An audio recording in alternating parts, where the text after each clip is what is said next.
So we turn to our discussion of the manga and we begin with Yunagi no Machi. Alright. Yunagi no Machi refers to town of evening calm, and evening calm refers to the windless calm that settles, after the sea breezes have died down. So it's this brief period of stillness that exists, and uh, the implication is that this is a village or a town that experiences it, and it's equally a reflection of how there are these transient moments that impact uh, different places, because even Sakura no Kuni, or country of cherry blossoms, is a reference to that transience itself. All right. To understand that a little better, Japan has a very popular festival called Hanami, or the Cherry Blossom Festival. Um, Literally translates as Hanami, that is to see the flowers. All right. And what is being celebrated is, of course, the beauty of the blossoms, but also the fact that the blossoms will fall, that you can appreciate it just for a couple of days. So the idea of appreciating transience of life, transience of beauty, and just sort of living in that present moment. So it's a very cultural attitude that exists in Japan, and that's sort of what's being explored for us in the titling itself, because it's very central to Japan as a country and as a culture, because it's also an attitude, an appreciation of something that's imperfect, an appreciation of something that's not permanent, an appreciation of something that can only be understood in the present. So the title itself highlights a cultural attitude, all right? And the dedication of the manga is really nice. So if you're reading the manga itself, you will notice that the opening dedication is to all the people who love this world, in which lies Japan, in which lies the city of Hiroshima. So basically, if you just love life, if you love people, you might be able to appreciate the story, because you don't have to particularly feel something for an individual community or identify with them. It's just a humane thing. And so that's like really the central thing about the entire manga itself. So the story starts off and we're introduced to Minami, her colleagues Furuta, as well as Uchikoshi, who we later realize is a love interest. Alright. And she's just sort of helped Furuta sort of design a dress. Alright. And Furuta shows her the design and says, you should try wearing something like this. Now, we are aware of the fact, if you read the whole thing, that there is poverty. So obviously that could be a reason for why Minami may not want to stitch a new dress. But also the fact that, if you notice, the dress has short sleeves. And so it's a very subtle thing. It doesn't have to be stated. But by the way, this is a thing about East Asian content. Things are not over explained. You kind of have to understand it in context. So you have to sort of delve into the psyche of your characters. So the dress that she helped her friend design has short sleeves, and Minami has scars over her hand because of the bombing, because of her experience of being caught in the bomb. So there is a very clear reason why she will not, wear short sleeves. And we also see her collect the bamboo wrappers because she wants to make a pair of shoes for herself, a pair of zori, that is bamboo sandals for herself, because she is struggling with money. They are trying to save up, because she does mention later that she wants to save up so that she can go visit her brother who's living in Mito City. And as we already discussed before, Asahi has been adopted by her aunt and uncle, and so he lives in a whole different prefectorate, and that's far, and that's and because of the war, they are struggling financially, because we are given towards the end of Yunagi no Machi an image of their house which looks so much more nicer, and most of it has clearly been destroyed, which is why they're now living in the atomic slum. All right, because they've lost their house, they've lost everything, they are struggling financially. And so there is no way for them to actually, one, bring Asahi back to the family, and it also doesn't make sense anymore because he has also adjusted to his life over there. So it's a very understandable thing.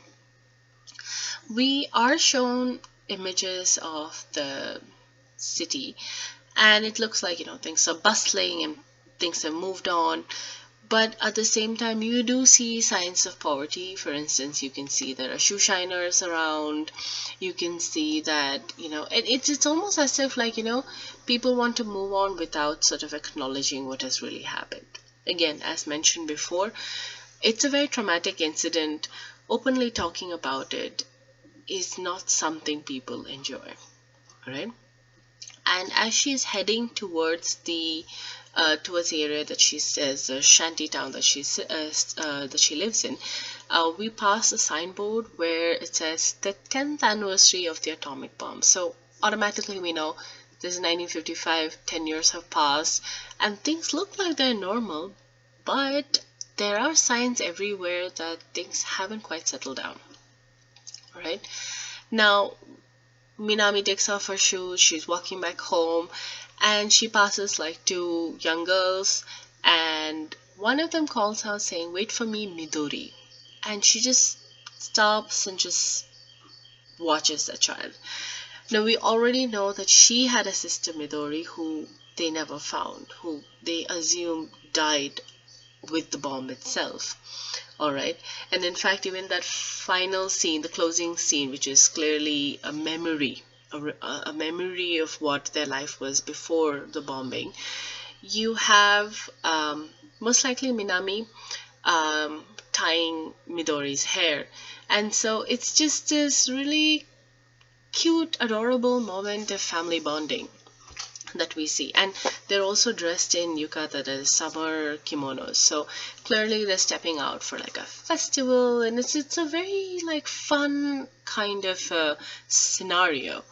But we see that that's not the case anymore. And then when she enters into the atomic slum area, you see, there's very glaring signs of poverty.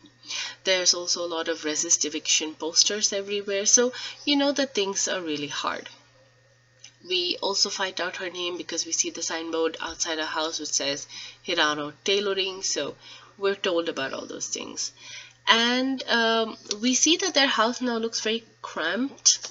Alright, so clearly it's a very small space that they're staying in, that they're sort of struggling in to make, ends meet. And we are also given like a few subtle signs of that sense of loss that even her mother feels, because for instance they've received a letter from her brother Asahi, and the mother looks at the letter, looks at the fact that she has to receive letters from her son who's living elsewhere away from her. It's a heartbreaking thing, but those are in many ways the realities of war itself, because children being sent away to relatives actually happen in many parts of the world. Many children were sent far away from their families. They lived in really remote areas so that they wouldn't be impacted by the war. So this is far more common than we think. Now, what's also interesting is how the manga shows us rather than tells us what's wrong. Like, for instance, we know the roof is leaking, and we have like 3 different panels of like a bowl being kept to collect the water, and they're being moved because another place is leaking. It's just very subtle, explorations of what their problems, what their concerns, without having to actually say it. And so that's the beauty of a manga itself, that it has this cinematic quality to it. Now, we have Uchikoshi come over to meet Minami, and they're sort of talking, and he's sort of subtly hinting at the fact that he's interested in her and that she'd make a really good wife and all those things. And it's you know, you have him saying that, I think you make a good wife. And so we have one panel of her blushing, but the immediate next panel below that is of a scene of violence, of a dead body caught under debris during the bombing. And so she's immediately shaken. And so she's like, no way, I won't marry. Like, what nonsense. And, like she gets so flustered and angry because for her, um, it's hard for her to get out of the trauma of her experiences. And so the next scene that we have, and this is probably the scene that truly, because we have now already started off this conversation, the start of the conversation that she is still living in her traumatic memories. All right. And then the next scene is when they go to a bathhouse. Now, a lot of places where if you don't have like a private bath, people go and visit the bathhouse, and there are certain rules about the Japanese bathhouse. For instance, you're supposed to first scrub yourself clean, ensure all the soap is off, and then get into the tub and soak. All right, and so a lot of people who do not have a bathing area in their homes visit this, and they follow the norms of the bathhouse. So we have Minami go with her mother Fujimi to the bathhouse, and she's just watching all the people there. They're talking, laughing, they're scrubbing off the soap, and you can see that some of them still have a lot of scar tissue on their body. And it immediately goes back to an earlier incident, probably in the beginning, when they had probably, soon after the bombing, when they had probably gone to the bathhouse, and there's so much of scar tissue. And we also see that the art quality of that panel also shifts, because it's a lot more darkly shaded, because it's both a memory and a dark memory. It's an uncomfortable memory. So we're also seeing the contrast. Like, their bodies seem to have healed, all right? It seems to be better. But at the same time, there are internal scars, there are psychological scars that have not been dealt with. So this is really where we see Minami truly engage with her memories, because she's just like, there's something not quite right about everyone in this town. All right, nobody talks about it. I don't really understand what happened even to this day. All I know is that somebody wanted us dead. They wanted us to die, but we survived. The most terrifying thing is how it changed me. I've become the sort of person one ought to wish dead. That's what I've come to realize. And so you see that she's struggling with the fact that she's survived. And that might seem like a really strange thing, but survivor's guilt is a lot more common than people think. A lot of people who've experienced really traumatic incidents struggle with the idea of, why did they survive? Did they deserve to survive? Aren't there better people who should have survived? And so they don't know how to come to terms with what they've experienced. And it's a really heartbreaking thing for them, because they are struggling to understand their own worth. And especially if they have had personal losses, it becomes really hard. So in these lines, what we really understand is that there is a lot of trauma. It's not just in Minami, it's in everyone else as well who survived the bombing. And no one's talking about it. So if you don't actually engage also with your trauma and sort of express it and find ways to sort of cope with it, it's just going to keep pulling you down, right? And that is really something that she is struggling to come to terms with. And it's sort of like as though she wants to sort of bury herself in that whole experience, which is also where you see her physically, sinking lower into the water, and her mother is just like, whoa, what is happening with you?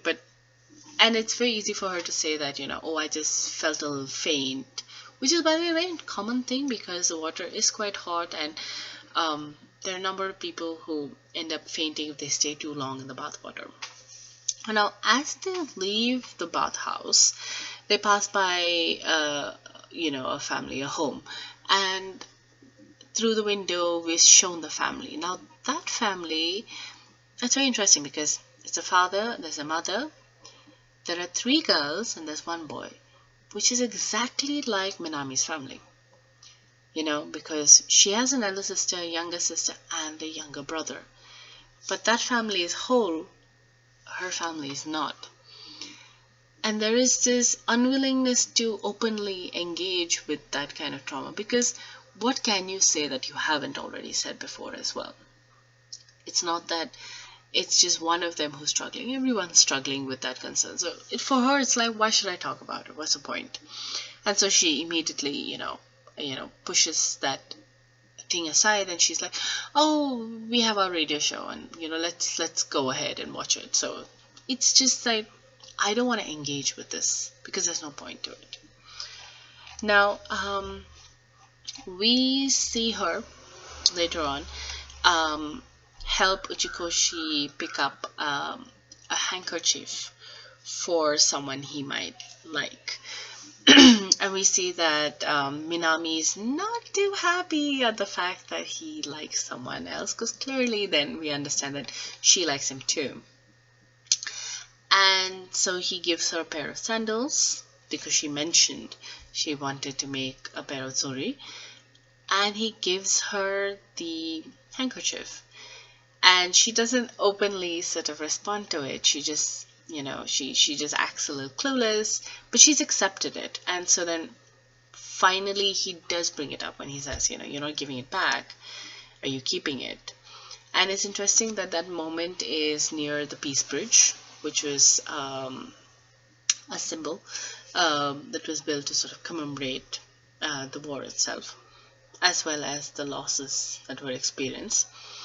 And she clearly does like him, so she just says, yes, I'm going to keep it. And we have this moment of intimacy between them. They share a kiss. And we see them standing at the corner, but the bridge is now transformed to the bridge that was there during the bombing. And it's half broken. There are dead bodies below the bridge. There are dead bodies on the bridge. And it's a really disturbing incident. And we know that that's not real, so it is in Minami's head. It's kind of like she has this moment of joy, of happiness, and she immediately remembers the past. So it's kind of like, no, I don't deserve to be happy. I have no right being happy. I have no right moving on from my trauma. I should be holding on to it. And so she immediately runs away. And he, of course, feels rejected. And the voiceover that we have, the narration that we have, is of someone saying that, you don't deserve this, you don't belong here, you have no right to this. And in her fear and her anguish, she falls. But what we also notice is that she falls among reeds. But the image of the reeds are really interesting, because there is this entire sequence where she's walking, and the reeds are sort of just waving around, but eventually the reeds transform into hands that sort of pull her further and further into her memory. Because for her, what she feels about it is that I could have saved people's lives, but I didn't. I don't deserve to live because I'm not a good person. Because she speaks about her classmates who were stuck under a fence. She speaks about seeing people whose faces had swollen up because of the war, because of the bombing. And she speaks about, how she and her sister used to just like throw rubble at the floating corpses. So she feels she has been inhumane. But the fact is that it's a very natural response to that kind of really ghastly kind of an experience. Somewhere you become apathetic as a way to protect your mind from what you've just experienced. But to her, she just feels guilty. Like, I don't deserve to survive because I don't think I treated people the right way. I don't believe that I did right by everyone. So I don't deserve this. And so, which is why that entire sequence of her walking past and of her being pulled into her memories, because ultimately this is a text about memory. It's about how powerful and how slippery or kind of like quicksand memory can be, that it can just keep dragging you down further and further into this really dark mental space. Similarly, because she talks about incidents where, after a point you get used to walking over dead bodies, you get used to the fact that, you would slip on dead burned skin, or the fact that when her shoes melted, she, picked up a pair of wooden geta from another woman who who was dead, and so she wouldn't need it. And you think of it as callousness. That's how she views it. But like I said, it's a very natural reaction because you do become apathetic. And apathy in small elements becomes a way to protect your mind. And that is really what it is. So finally, we have an image of her lying in the grass, and the grass seems to be all over her, but it almost looks like as if the grass is trapping her, because it's actually her memories that are trapping her. And this is where we really understand what she experienced. For one, her mother never saw the horrors of the war because her face was swollen up, so she couldn't open her eyes, so she never really saw how terrible things had gotten. Her brother didn't return to them because that's again a fallout of the war itself, because he ended up living with his aunt and uncle for 5 years, and there's no reason for him to come back. Their sister Midori never came back. It's all of these things that she's sort of like stuck with. And we get this image of what is known as the Genbaku Dome. And this was destroyed during the bombing, but and a lot of people wanted to actually pull it down, but eventually it was maintained as a monument to the survivors itself. So there is a scene where it's a long scene. In fact, whenever there's a full panel scene, usually that means that the mangaka wants us to sort of focus on that entire thing, because this building was maintained as a monument, even though people didn't want to after a point. They were like, oh, let's just get rid of it, let's not even think about it, let's forget that this even happened. But with Minami standing in front of it, it's sort of like, you survived even if you're broken down. I've survived too, and I'm clearly broken inside as well. So it's also a reflection of that. And we have her apologizing to Uchikoshi, but we also have her saying that, please tell me I deserve to live. I don't know if I deserve to live because I'm not able to get over my memories. And he's like, I get it. I totally get it. And you do deserve to live. You do deserve to be happy. You do deserve to move on, because it is a traumatic incident, but that cannot be the only thing about your life. You cannot only be framed by that experience. But the thing is that she says, I'm so relieved all my muscles have gone limp. But the voiceover, or the narration that we have, is the muscles in my body stayed limp after that. And you sort of realize, and it's kind of like this, oh no, oh my god, is this what's happening? You realize that radiation poisoning has hit her.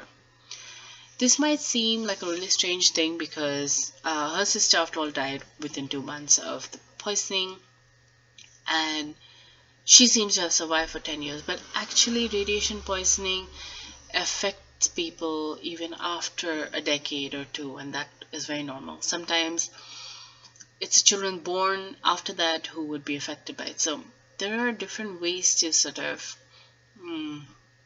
understand this entire experience. So we see her slowly mention how things are changing, how her body is not able to function. And there is obviously this growing sense of, fear as to what's really happening to her.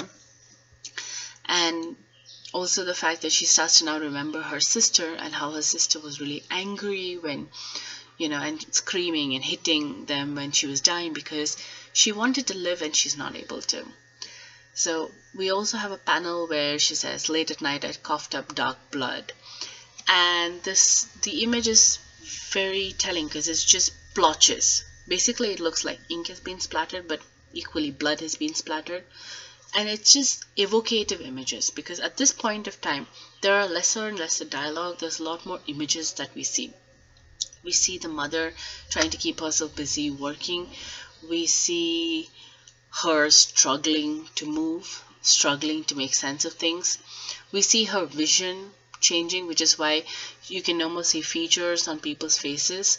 And then we see the panels becoming blank, and there's only dialogue, like speech bubbles, as well as narrative references. That's it. And so we see how slowly it's changing. Everything's changing. Her body is changing.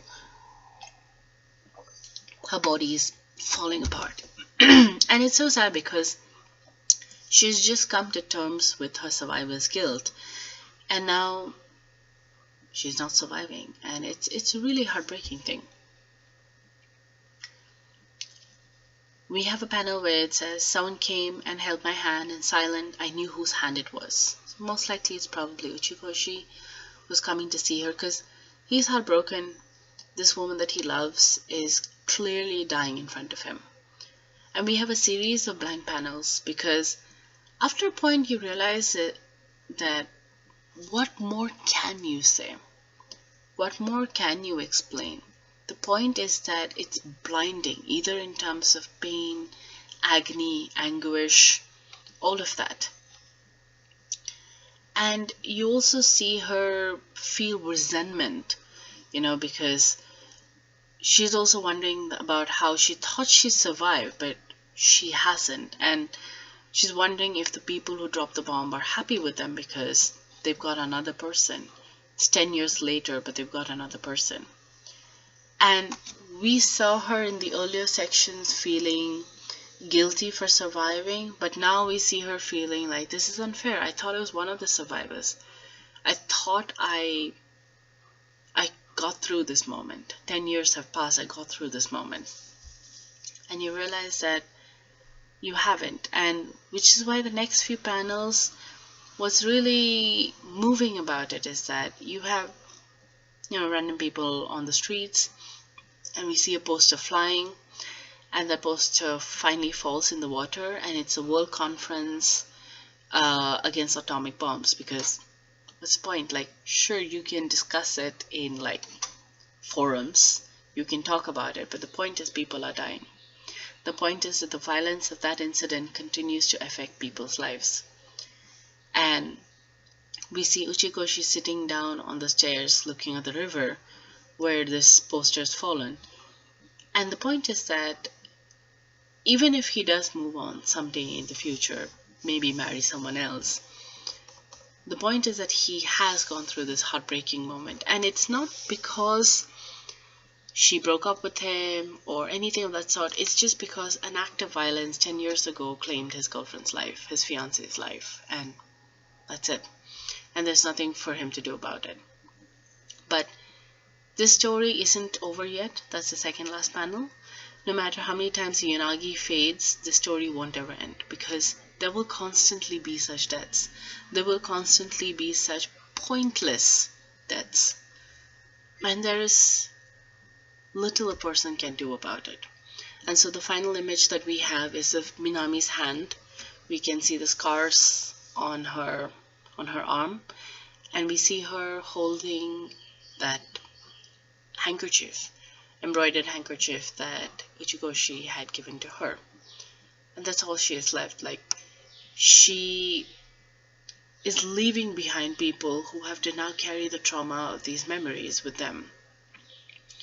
And there's nothing for her to be able to hold on to either. So you start off the story thinking of her as a survivor who needs to come to terms with surviving, and you realize by the end of it that she's also a victim. And that's going to further carry forward this trauma of the family.